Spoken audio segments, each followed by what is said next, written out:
कलयुगाचा प्रारंभ झाला होता. धरती थकून गेली होती.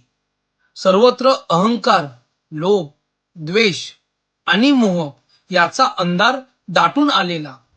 ऋषी तप करत होते, पण त्यांच्या तपाची ज्वाला हवेतच विझून जात होती.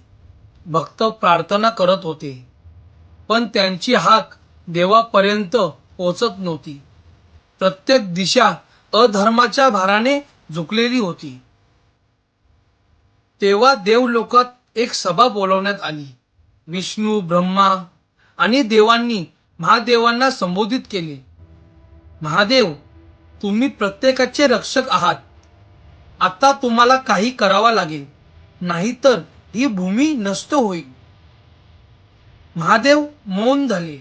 पार्वती माता त्यांच्या जवळ बसल्या होत्या.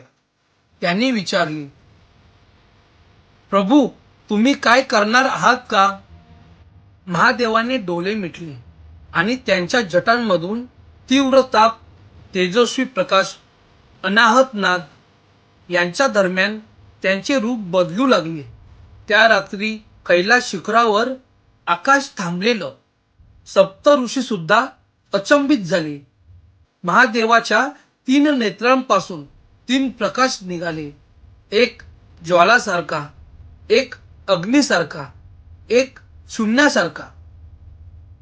महादेवांनी पार्वतीला सांगितलं, ही वेळ आहे पृथ्वीला योग, ज्ञान, त्याग आणि रक्षण देण्याचं.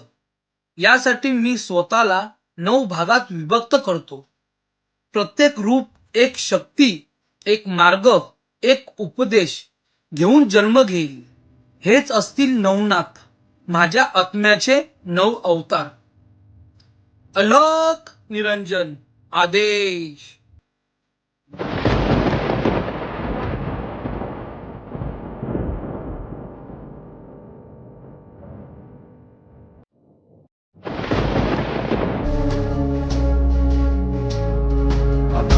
शंकन कंकन वीश निवासन शासन आसन ईश निराण त्रिकाण नरेश आदेश आदेश आदेश